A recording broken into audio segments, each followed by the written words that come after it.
Welcome, everybody. I'm Rick Grove. I'm the CEO of Rudder Associates Global Financial Markets consulting firm that's headquartered in this building. Nice to see all of you here tonight. But tonight I'm here. Wow. Right there. Do that again. Tonight I'm here in my role as a longtime member of the International Institute for Strategic Studies and president of the board of the U.S. Friends of the IISS. The IISS was founded in 1958, and it's over the years has become known as the leading global authority on strategic and security issues. Best known for its independent gathering and production of data relating to conflicts, particularly those that could have or do have a military dimension. Also known for the objective analysis that you find in many of the or all of the Institute's publications. And also for its convening capabilities, convening groups to discuss global issues, groups of senior leaders, heads of state and ministers of the sort that will gather in Singapore in June at the Shangri-La Dialogue. Well attended by a delegation from the United States that's always led by the U.S. Secretary of Defense. But also discussions like our bi-monthly series in New York, of which tonight's discussion is a part. And small group roundtables with current and former government officials that are open to members of the Institute. Speaking of members, we have members in over 100 countries. That distinguishes the Institute from many other think tanks that are in many cases focused on particular jurisdictions. The Institute is truly global. It's also nonpartisan. It owes no allegiance to any particular ideology or to any particular government. Among the American members of the Institute are senior officials who served in Republican administrations, in Democratic administrations, and many independents as well. I know that many of you here tonight are members of the Institute. For those of you who are not members, I would encourage... leave now? No. David said, in case you didn't hear, he said, you can leave now. Sorry. For those of you who are not members, I would encourage you to consider joining the Institute. You can see Lee Sloan, who's right here, Managing Director of the IISS Americas office in Washington. If you join, you're helping us, you're helping support the Institute and the work of the Institute, and you're also going to have access to those publications and to those small group meetings, which we convene from time to time here in New York. Well, tonight we're going to talk about geoeconomic challenges that are facing the world. Although the Institute has been known since its founding for its focus on issues relating to security and military affairs, in recent years the Institute has been engaged significantly in issues of geoeconomic and geopolitical importance in recognition of the fact that geoeconomics, geopolitics, and security issues are all intertwined. And so tonight's discussion, which we've entitled Geoeconomic Risk in 2020, Fragmentation or Reconciliation, will be examining the challenges between the world's two preeminent economic powers, the United States and China, and how those challenges are shaping the geoeconomic and geopolitical landscape. The trade wars of the past few years and trade negotiations have garnered significant attention, obviously, for geoeconomic issues.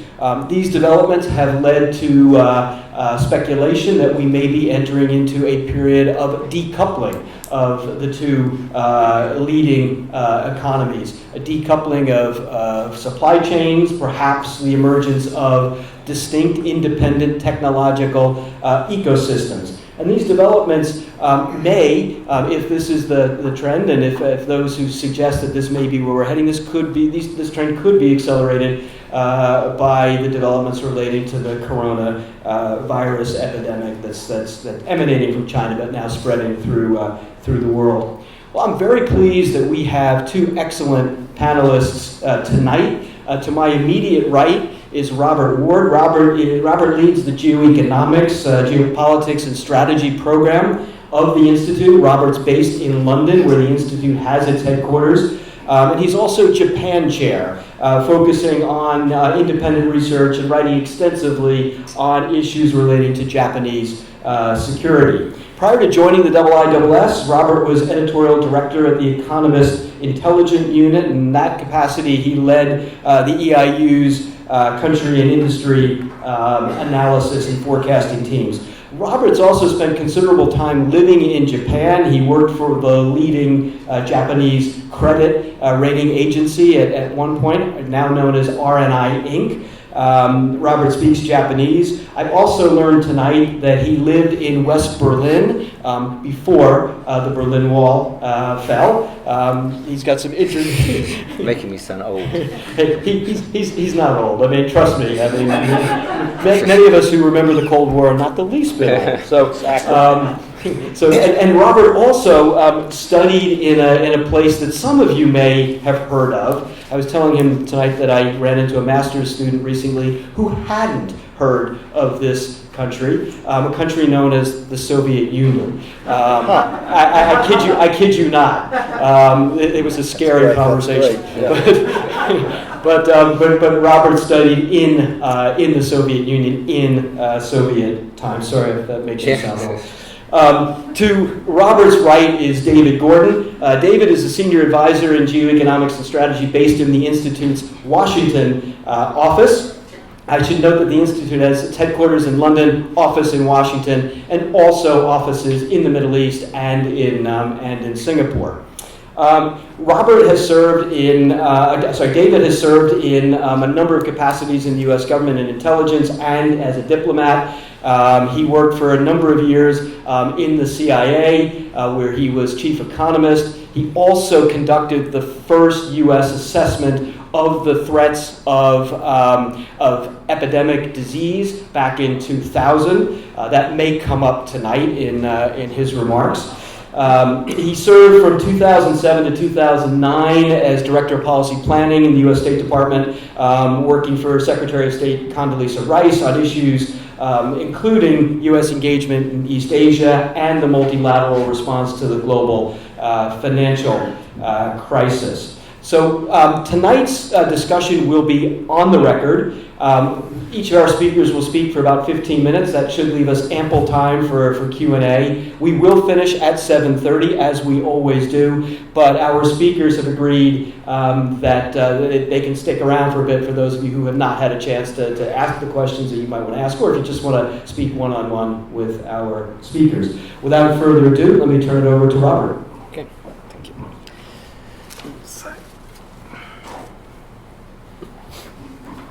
Thanks very much, Rick, for that introduction. I'm going to stand, because when I talk about the global economy, I get agitated and sort of move around quite a bit. I also see myself as a sort of warm-up act for the Renaissance man that is David Gordon, who I guarantee is on fire for you this evening, so you have something to look forward to there. This is my third month at the IISS, and having a great time so far. I was for just nearly 23 years at the Economist Intelligence Unit, so the B2B arm of the Economist Group, and you will probably know better the Economist magazine. They were our B2C sister company. I did spend some time, as you said, Rick, in the Soviet Union in 1986. And you cast your minds back to what happened in 1986. I went just after Chernobyl exploded. Because the British government said it was fine to go, so we all went in September, and of course it exploded in April.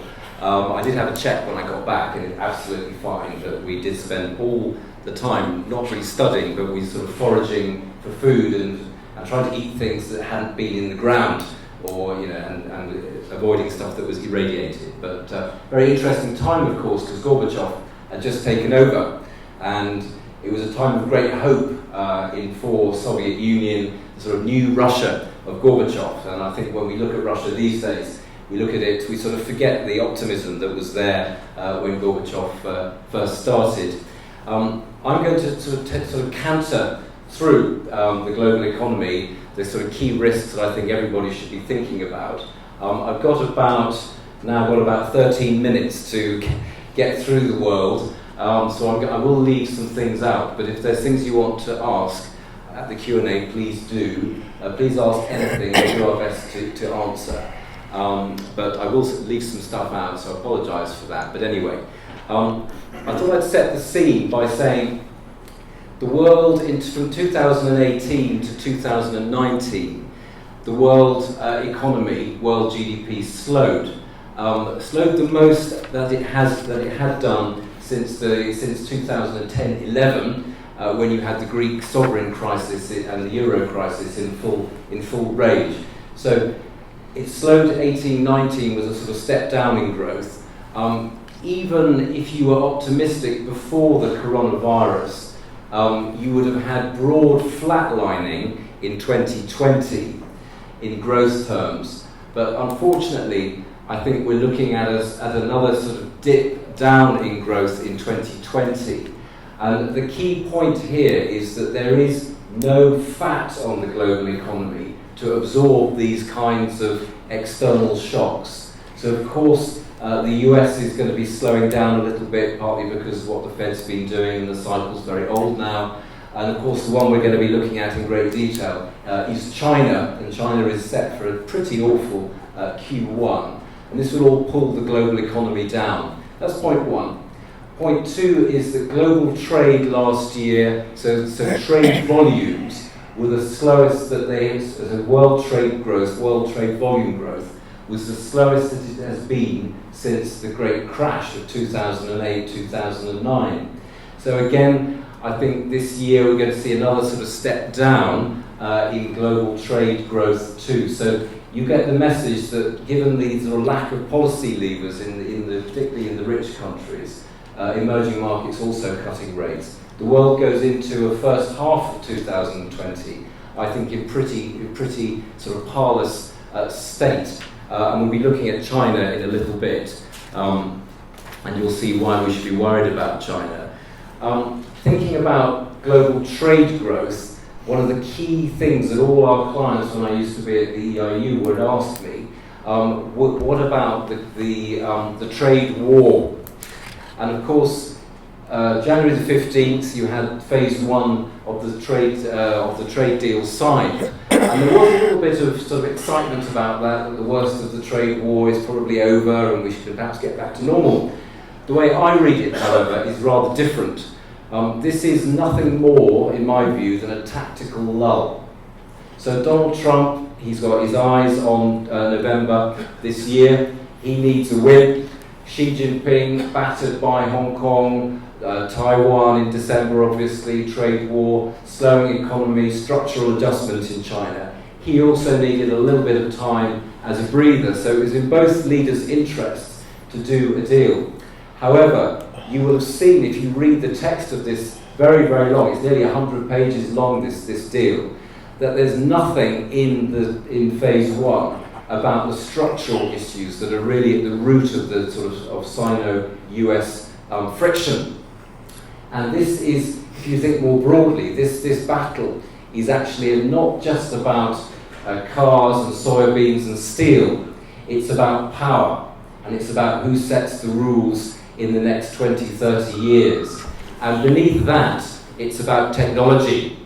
And of course, from Xi Jinping's point of view, Made in China 2025, that's his industrial strategy, technology sits right at the center of that, because he knows that the future of world influence, the future of great power strategy will be decided within technology. So the country with technological prowess will have the advantage. So he's trying to close the gap with the US. And Donald Trump, I think, has correctly identified this as a strategic issue, and of course doesn't want that gap to be closed. So in phase two, phase three, these issues will increasingly come to the fore. Xi Jinping won't be able to compromise, because this is about national sovereignty for him. This is about national champions being attacked. And of course, for the US, this is about geopolitical influence much more broadly. So the trade war, let's enjoy the peace while it lasts. But unfortunately, I think over the longer term, this is an itch that we're going to keep scratching. And I think the future for Sino-US relations are not necessarily particularly smooth. In the US, however, if you're thinking very short term, I think the US economy, as I said earlier, is going to be slowing down a little bit. No recession. I think this is an incredibly long expansion. I mean, the longest expansion, I think, since the Second World War, if not the longest expansion ever. And I have this sort of chart that I always, you can't see it, but it's one of the most beautiful economic charts that I know. And it's the history of US job creation and unemployment since 2008. And it's quite an extraordinary thing, because this is an extraordinarily long economic cycle. So we expect a bit of a dip this year, probably a bit more than it would have been had coronavirus not exploded, but no sort of hard landing for the US, which is good news. If, however, you look at the Eurozone, and of course I've just come from the storm that is Brexit, so it's sort of gone a bit. We're not allowed to talk about Brexit, by the way. No questions on Brexit, please, tonight. I'm feeling emotionally fragile.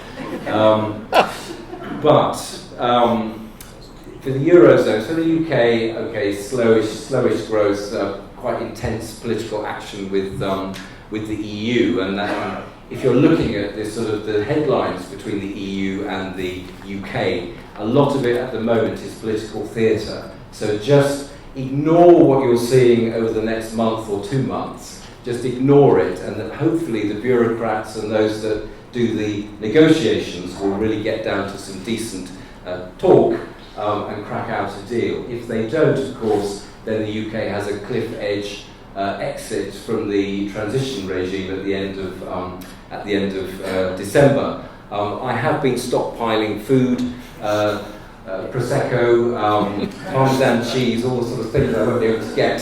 Pet food, of course, as well. But that hard stop at the end of December, I think, could usher in a bit of tension in the UK economy. However, all is also not well in the EU.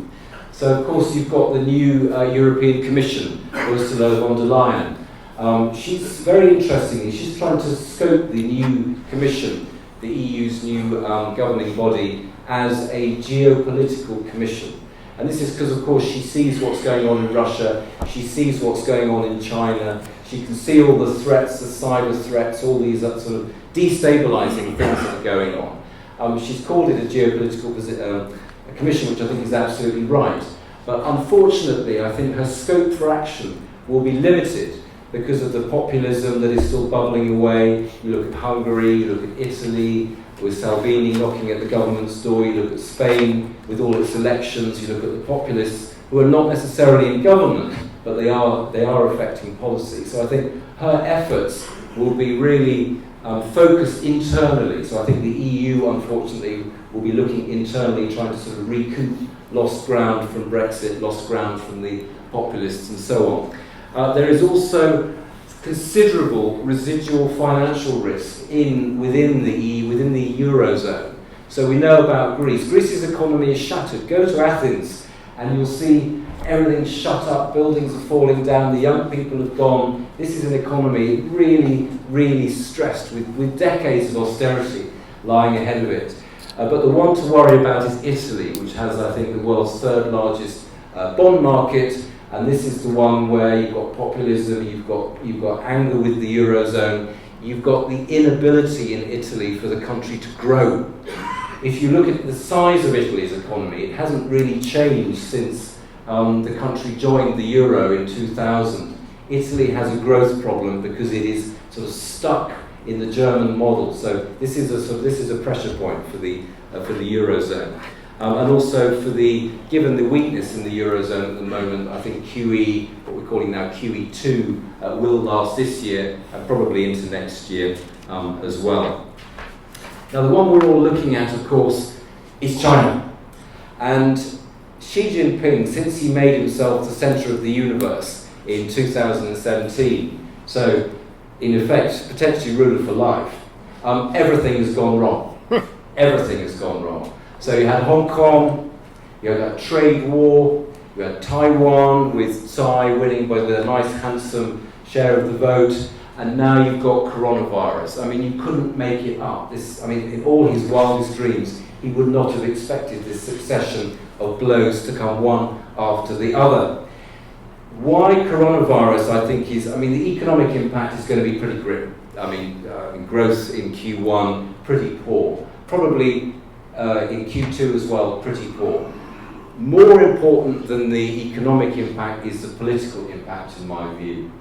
And this is because the coronavirus, the mismanaging in the initial phases of the coronavirus, of tackling the coronavirus, I think has undercut the implicit deal that Xi Jinping has made, or the Communist Party has made with the people. So we will deliver you fantastic rates of growth, technological, technocratic rather, excellence. So governance will be improving and so on. In return, you get repression, surveillance and all of that. But it's a deal, and it works, and your standard of living goes up. However, with the coronavirus, this has come, unlike the other things, Hong Kong, Taiwan, trade war, this has come from within China. And I think there's real anger now at the hiding of the outbreak, the death of that doctor, the whistleblower doctor. So Xi Jinping is now very much on the back foot. And why this matters for Xi Jinping, of course, is because next year, China loves its anniversaries, is the 100th anniversary of the founding of the Chinese Communist Party. So Xi Jinping wanted a nice glide down to this fantastic big event, no problems, an economy, just lots of economic targets that he wanted to hit, which he won't hit because of H1 this year. And of course, this is bad news for him because he's making of himself as the centre of China, the Chinese university, not uncontested.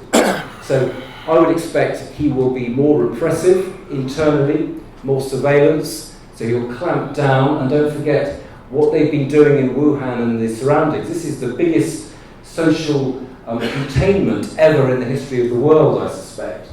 Tens of millions of people in lockdown. And the message of the effectiveness of that, I think, won't be lost on the Communist Party. So internally, I think he'll be focused internally. Externally, I suspect he'll be reactive.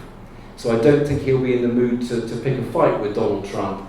Already we're seeing there being Chinese being very sort of friendly towards the Japanese because I think Xi Jinping wants to go to Japan in April. It's a nice state visit, but I think externally reactive, internally repressive, plus of course a big fiscal monetary stimulus. And why that is a problem is because, as you know, China has very high debt levels. So this year and next year, very difficult for China. And I suspect going forward, the 2020s are actually also going to be pretty tough for China as well, because the economy, as I said earlier, is in a period of structural adjustment. It needs to slow down. And for the rest of the world, it's important that Xi Jinping gets this slowdown gentle rather than abrupt. So this is something to watch for, I think, going forward. Just to sort of close now with, I picked out 5 big geopolitical risks that I just thought you might like to cogitate on for this year. One, we talked about the Sino-US trade war. I think you need to watch whether that spills over into finance. If it does, then that's a big problem for the rest of the world, given how interlinked everything is. I'm looking at the EU-US to see whether there's a new trade war brewing there. It looks like it's sort of easing off a bit, but I mean, all eyes are now on 2020, November, so this is a bit unpredictable. I think one country we haven't spoken about at the moment is India. India, to me, is not in a good place. It's not in a good place. You had the US president, a pretty prestigious visit to Delhi this week, and you had riots, you had communal riots kicking off in North Delhi. You had 11 or 17 people dead, umpteen injured. So, to me, this spoke volumes about India's sort of instability at the moment, the sort of nationalist agenda that Modi has. Last year, of course, the Japanese Prime Minister couldn't go to India either because there were riots in Assam, where he was supposed to be going. So India politically looks quite difficult, economically looks almost as bad. So India, if you look at the indicators in India, they look similar to what they were in 1990, 1991, when India had a massive balance of payments crisis and had to call international help in. So India is a problem, and of course this is destabilising for the periphery of India, Bangladesh, Pakistan and other countries. I would also look at Latin America. Latin America is going to have one of the worst growth rates of the big regions in the world this year. Brazil is going to grow a little bit, Mexico pretty flat, Argentina contracting, Venezuela in its 7th or 8th year of economic contraction. And the problem with Latin America, of course, is many of these countries have social instability. So anger at inequality, anger at low growth, anger at corruption. Bolivia, Chile obviously still bubbling away there. So Latin America is the country I would focus on. And the last one I would mention is Lebanon. Lebanon is in free fall at the moment, and it's like this giant Ponzi scheme that someone's taken one bit of it away, and the whole thing is coming down. So it has a banking crisis in full flight, it has a fiscal crisis, has a balance of payments crisis, and its currency pegged to the dollar is about to go ping. And why this matters, of course, is because Lebanon is so strategically important in a troubled region. So do watch Lebanon, because I think the Middle East, as David will talk about, is in such sort of stress at the moment, and the last thing it needs is a country like Lebanon to be sort of wobbling so badly. So do watch it. I think it's an important place to keep an eye on.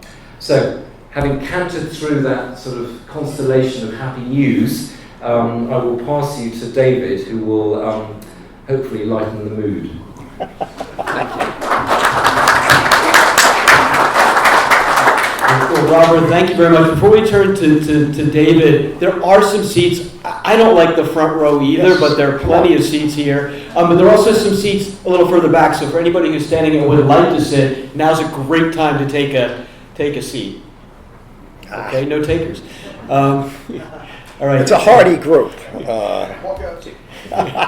David. Well, thank you very much. Use this one. Thank you. Can people hear me? Yeah. So 3.5 weeks ago, I was in Paris and I spoke before a CFA group about the world economy in 2020. And I asked the question, is there anything looming out there that might cause a break in the remarkable pattern of optimistic market sentiment, whereby every time the market takes the slightest dip, the response of players is to buy those dips and send the market back up. And I argued at that meeting that I thought two things were looming that could break that. Thing number one was the coronavirus in China. Thing number two was the US election. And I want to speak about those two things. So Robert did the tour de raison. I'm going to be a little more focused. So I do think that we have generally, and including the research from Wall Street, is radically underestimated the economic consequences of coronavirus in China. Now, we don't have a lot of hard data, but the data that we do have on energy use, on energy imports in China, on what proportion of the population has gone back to work, on the travel restrictions internally in China, on the 80 to 90% downturn in international travel to and from China, and the reports about Chinese consumption that strike home to me suggest that has dropped precipitously. So in that context, and if you see pictures of empty streets in Beijing, empty streets in Shanghai, I think that the notion that, maybe we're taking 3 or 4 points or 300, 400 basis points off of the pace of economic growth in Q1, in my view, are completely underestimated. And I've had a series of phone calls with people who I think are the best observers in China. And what they believe is that the optimistic assessment is 5% to 10% contraction in Q1, and a huge potential of something substantially larger than that. Now, one of the things we do know about the relationship between infectious disease outbreaks and economics, that on certain elements of this, there tends to be a V-shaped recovery. And so on consumption in particular, there's overwhelmingly likely to be a V-shaped recovery. But on a whole lot of other things, it's not going to be a V-shaped recovery.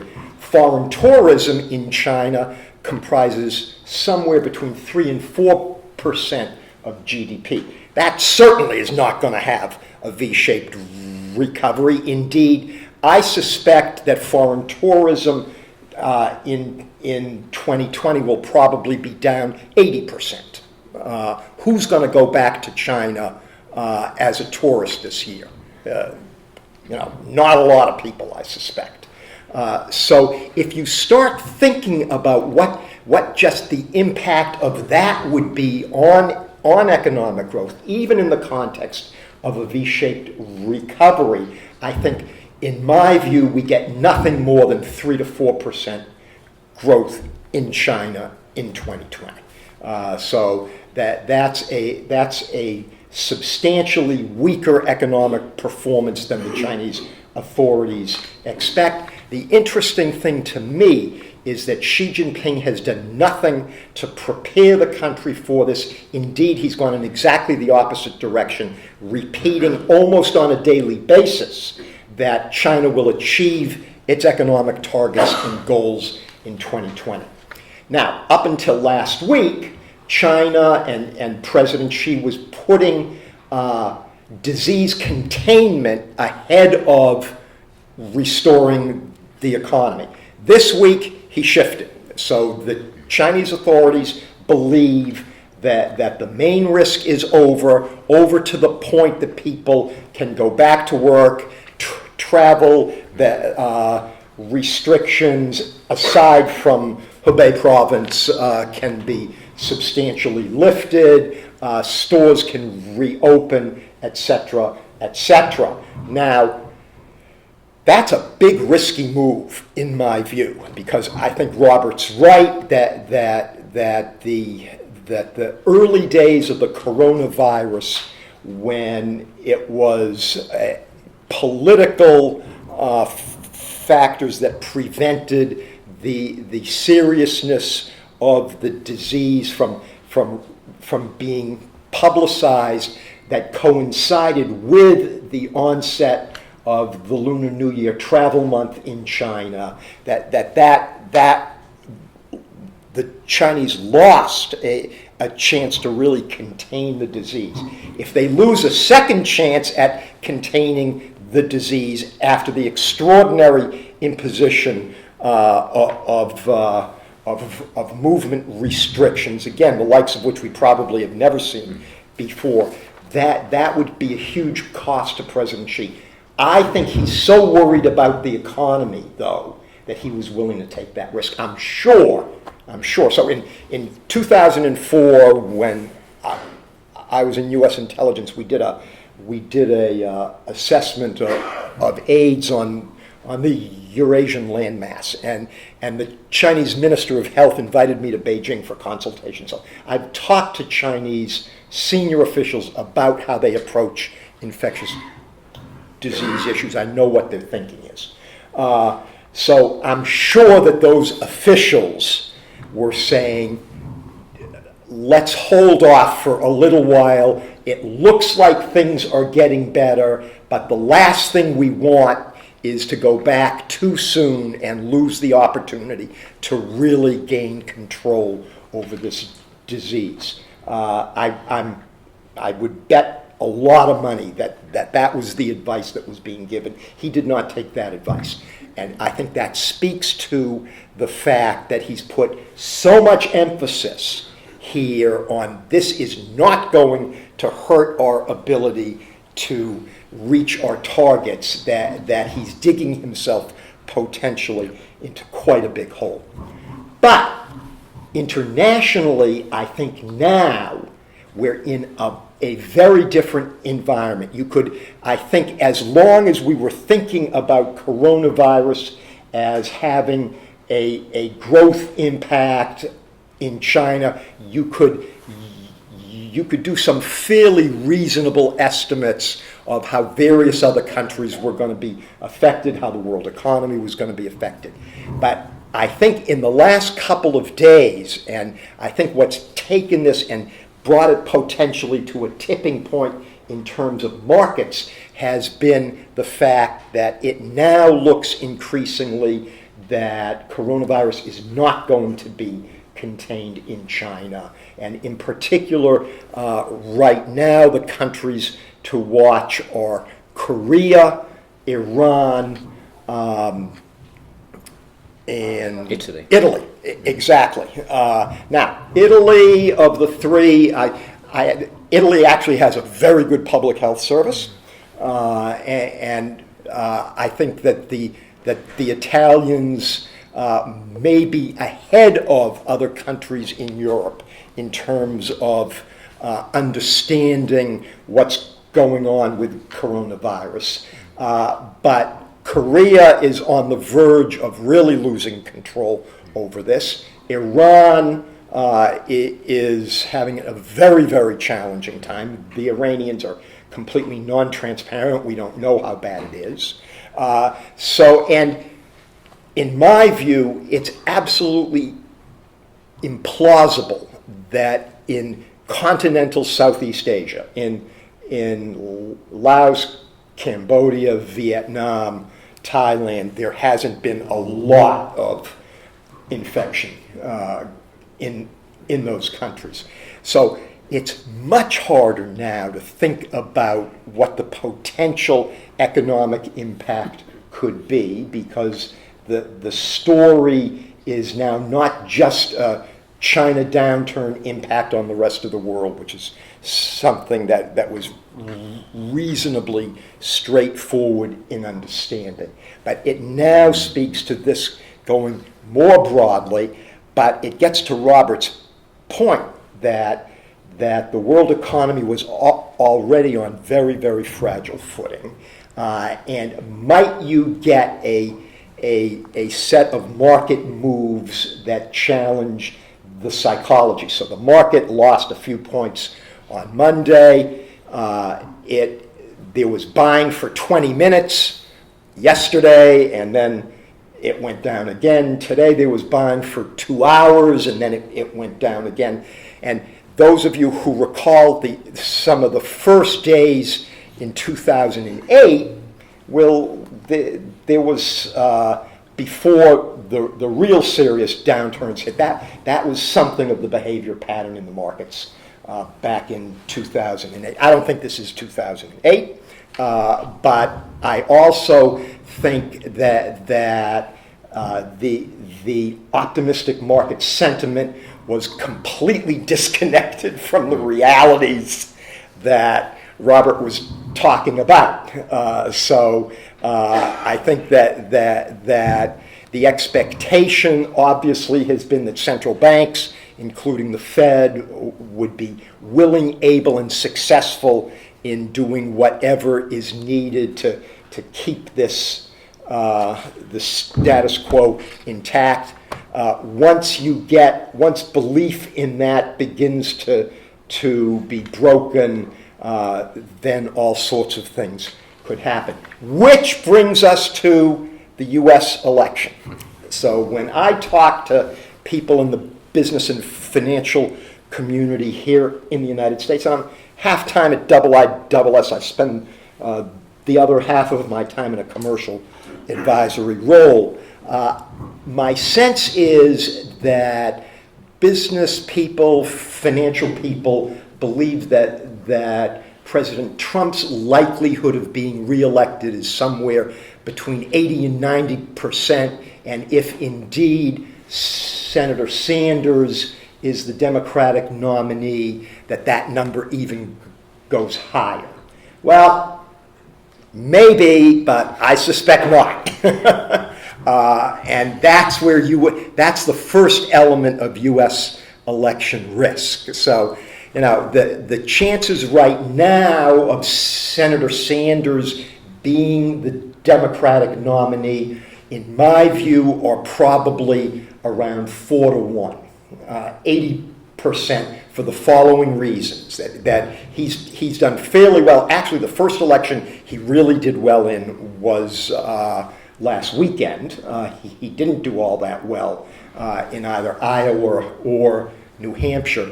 But if you look at the rest of the field, you have 4 contenders for the rest of the vote, none of which has shown any capability to lift his or herself above the pack. And should that continue to be the case in South Carolina this weekend and then in Super Tuesday, then there will literally be no chance for anyone to catch Senator Sanders. And so the odds, in my view, a lot would have to happen. And who's it going to be? Is it going to be Buttigieg? I doubt it. Is it going to be Biden? I don't think so. Who's it going to be? I don't think it's going to be Bloomberg.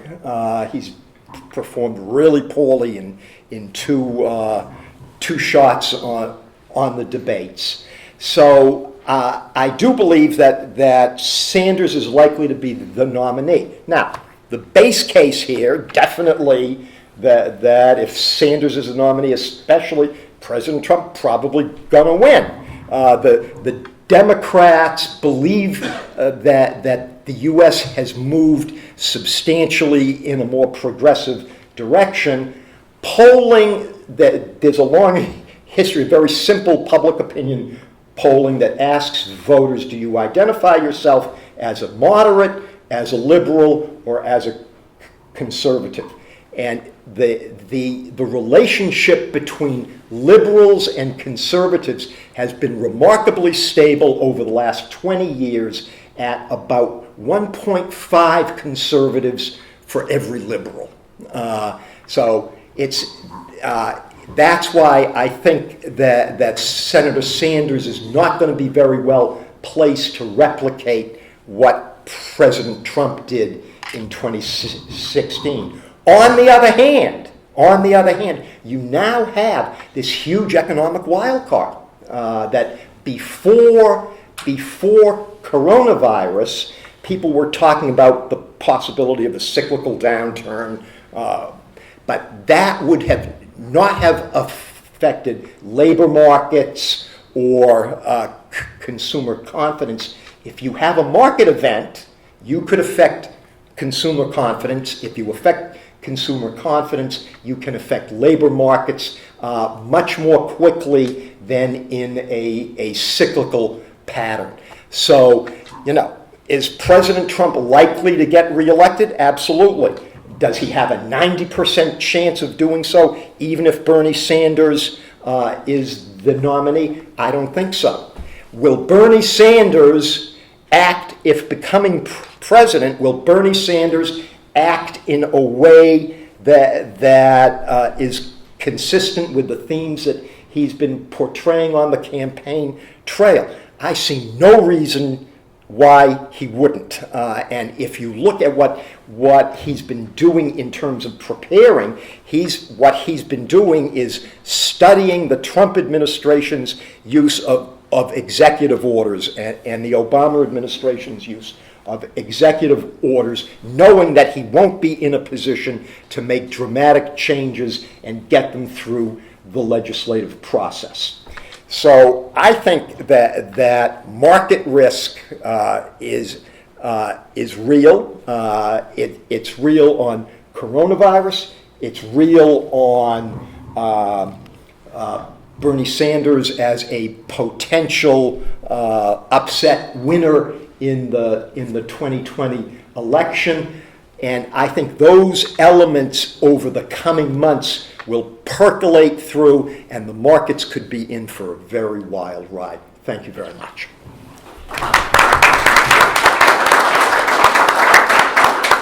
Well, thank you very much, David and Robert as well. Lots to think about, lots to talk about. We're going to take several questions in this round, and what I'd ask is keep your questions short, but please state your name and any professional affiliation that you have. And let's start right here with Chen. Chen Turin, president of Edgeworth Fox. One of the medium-term implications for supply chains globally and China's Belt and Road Initiative from the coronavirus and the Chinese government's response. Okay. And then we'll take. I think we'll take several. Take a bunch. Yeah, let's take a bunch of questions and Paulo. Yes, hi. Pavel Moskowski from Summit Place Advisors. Yeah. Question for Robert. Given the potential for economic disruption within China, what do you think about China's military posture as a result of it? Is it going to be more aggressive, less aggressive? Benefits would be appreciated. Yeah. Ed. Ed Papantonio Prudential. Isn't coronavirus going to upend the credibility of every government in the world? Is there any health system that is really prepared to deal effectively with it? And aren't the consequences going to be a lot more profound than we've even thought about? What happens when coronavirus hits the Syrian refugee camps, when it gets into Gaza? Those governments are, to the extent there are governments, are totally unprepared for that, and citizen anger can only blow up. Wendy. Wendy Gerber, Chief Strategy Officer for Siegel Vision. This question is for Robert. It's slightly off what we're discussing, but because sustainability and recognizing the environment is such a major geopolitical trend, I'm curious about your thoughts in Japan with its reliance on coal and going forward and continuing to build coal facility, what the impact is of that, the future with regard to financing options and with regard to their stated premise that they're at the forefront of sustainability initiatives when they're so reliant on coal. Okay, thank you very much. I'm going to stop here for this round. Let Robert first and then David address these questions, and I think we'll have time to come back for a second round. Okay. Gosh, there's a rich stew of questions there. So, very briefly, on the impact on supply chain, So if you read in newspapers, you'll read that the end of supply chain being located in China, the end of an era. I'm less sure about that because the simple reason that there aren't any alternatives to China. I mean, show me another country that has the scale and the quality of infrastructure, the quality of technology, and the quality of people and the quantity of people. It's going to be difficult. Some stuff is already being shed from China, the low value added stuff, the garments and so on, to Cambodia, India, Bangladesh. But I think even though the tech war will affect some of the core security related tech, I don't see that there's going to be a mass sort of delinking from China. I think that would be very difficult, and there's only one China. On the disruption on China's military posture,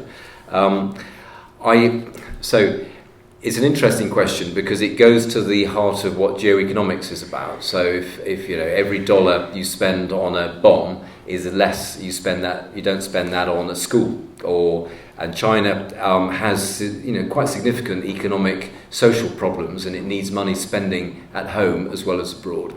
I suspect it depends on the severity of the slowdown and whether it's sustained, whether you get a snapback in the last half of this year that takes the growth trajectory back to what it was, which is a sort of deceleration, but on a bigger economy. So at the moment, I'm not sort of expecting any dramatic moves, but if something happened that meant that this sort of triggered a sort of more severe slowdown in China, I think we would have to probably revisit that.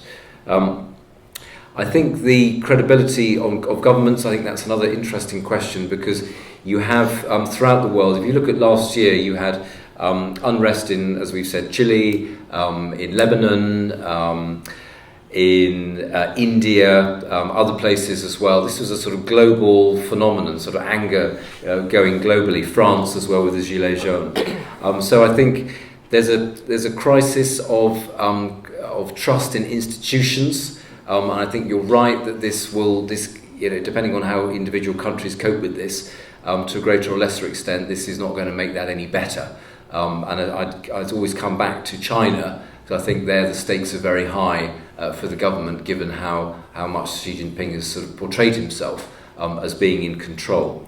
And on sustainability, for Japan, if you think of what happened with that tsunami and then Fukushima, I was actually in Japan on the morning just before that earthquake.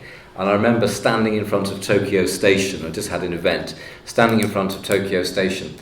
And I just looked up and I thought, gosh, this is so peaceful. Yes. And I think that's... No Chinese tourists. Well, this was 2011. Oh, I'm sorry. And it was peaceful when I went 3 weeks ago as well, because there were no Chinese tourists. But my plane, that was obviously the calm before the storm. When you have these big earthquakes, the atmosphere changes. I remember thinking quite clearly, this is a very strange atmosphere. Took off and left before the earthquake. I cannot think of a single country that's had its whole energy policy upended overnight. Yeah. There may be one, and if there is one, let me know. But Japan, for good reasons, had a nuclear-based policy.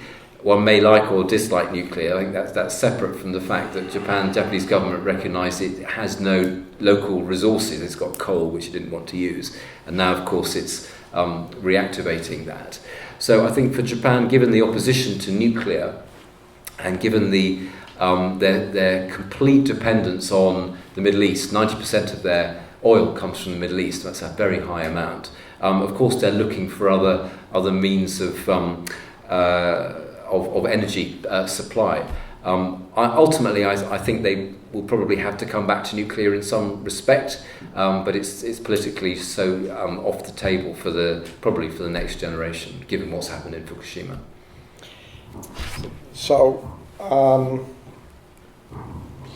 couple of points here. On the security question, I am very much of the view that China will see domestic priorities as being overwhelming, and I don't think they're going to act aggressively externally. That would be my really strong expectation here. Now, on supply chains, so I think the coronavirus in China impacts the global economy. I think the two main ways will be our supply chain disruption and the fact that Chinese external tourism, Chinese people going overseas, has now dropped to nil. And I think that the restoration of supply chains is going to be much faster than the restoration of tourism. And for most countries that have a high dependence on tourism income, Chinese tourists play an enormous percentage in both the volume and the spending in their tourism sectors. And I think that will continue through much, if not most, of 2020. So I think that tourism will be a longer term impact. I think that on consumption, I do think that you're in for a pretty straight V-shaped recovery. The question is how much overall consumption will be lost, and I think a considerable amount will be. And are people going to be more nervous about consuming? And I think there's a huge vulnerability here in terms of small businesses and the employment generated by small businesses. So China is responding to this like they do to every economic downturn with their hammer that hits every nail, and that is monetary easing, right? Putting financial resources into the banking system. China's done a very, very bad job over the years in figuring out how to get that flow of money to small businesses. And I think that's going to be an enormous vulnerability. So I think we have time for just another couple of questions. Andy. Andy Stone, Venture Capital. And David, for you, in light of optimistically, you think China's going to contract by 5 to 10%? This quarter. This quarter. First of all, do we believe the numbers they're going to come out with? And so do we really know what they're going to contract by? And second of all, let's argue that's right. Can the U.S. insulate itself to an extent of what happens to our economic performance as a result? Yeah. And we'll take another couple Sure. and then. Rudy, did you? Yeah. Question on the use of fiscal policy and monetary policy in the context of the coronavirus. Is it going to be really sufficient when you have a solvency issue, for example, for small and medium enterprises, where they actually don't have the cash? So is there going to be a requirement for legal action as well in terms of like debt forbearance and things of that nature? And just add your name and affiliation. Oh, sorry, JP Morgan. Rudy Costanza, JP Morgan. Yeah. And Bruce? Bruce Bennett, Covington, jump ball for whoever wants it, but sort of talk around this. What about the leadership vacuum in Europe, and who is going to step in? Where do we see leadership coming near level? Okay, I know I haven't been able to take all questions. I'm sorry about that, but we've just got a couple of minutes left. So And we're willing to wait afterwards. Yeah, no, as I said, both David and Robert are here afterwards, so they'll take additional questions. But David, why don't we start with you and then go to Robert? So on the China data, I think that this year, more than most, the data is not going to be credible because there's no way Xi Jinping can give credible data.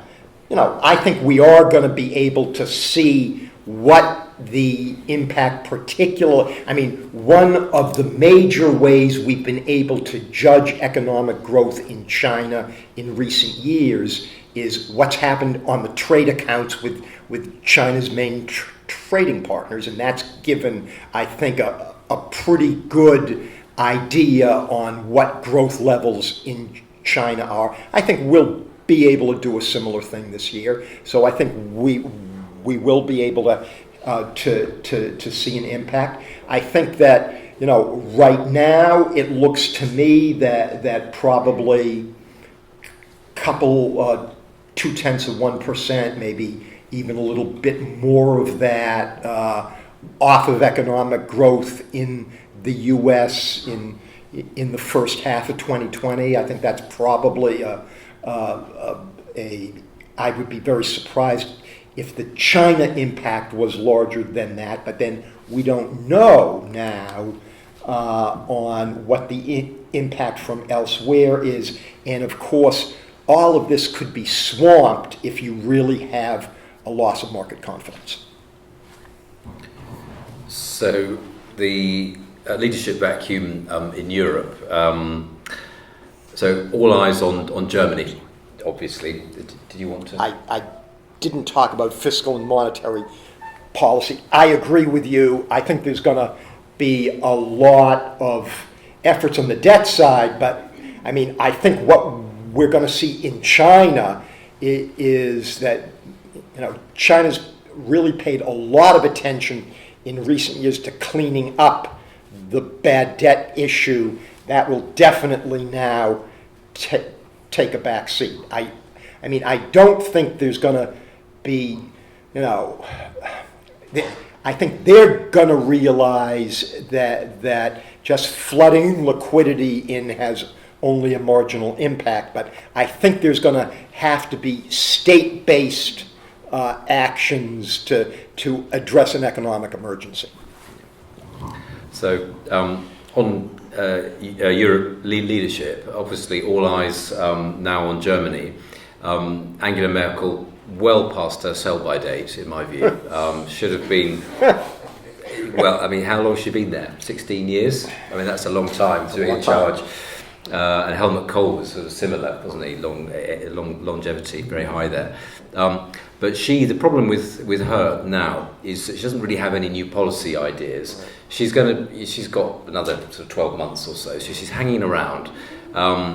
The party has sort of become, the CDU has become this sort of catch-all party, so it doesn't really stand for very much. And I think under her it's sort of withered quite significantly, and you can see that in the sort of results, the difficulty the party has in elections, and of course the rise of the Alternative für Deutschland, the far-right party there. So she's overstayed her welcome, in my view. Unfortunately, because nothing really grows under the Merkel tree, there's no kind of, well, the one thing that did grow, AKK, she's sort of shot her, withered. Grew and withered, right. Grew and withered, yes.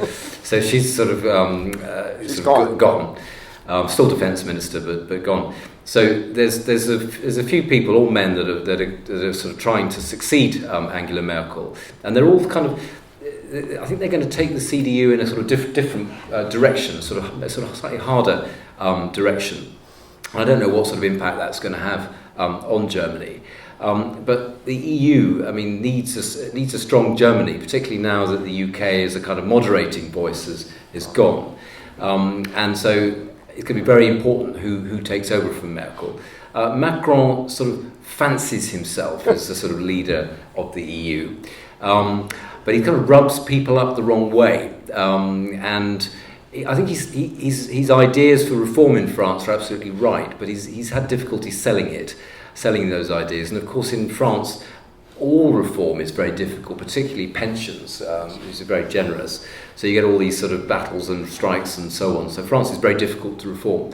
But for the first time I've started to think, well, is Macron actually not actually a shoe-in the next French presidential election? Is he going to have more of a struggle than if you'd asked that question a year ago?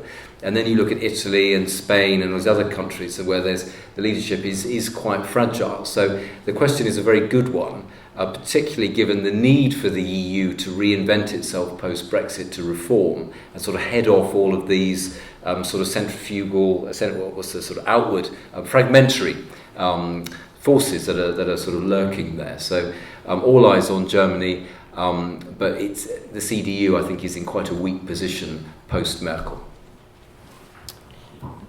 Well, as I said, I couldn't get to all questions, but our speakers will be here for a bit if you'd like to speak with them. We are going to be in touch. Those of you who are members will be in touch about some of the small group meetings that we're going to be having here in New York in the coming months. For those of you who are not members would like to join, see Lee or see me at any point, we'd be happy to help you join the Institute and support our work at the Institute.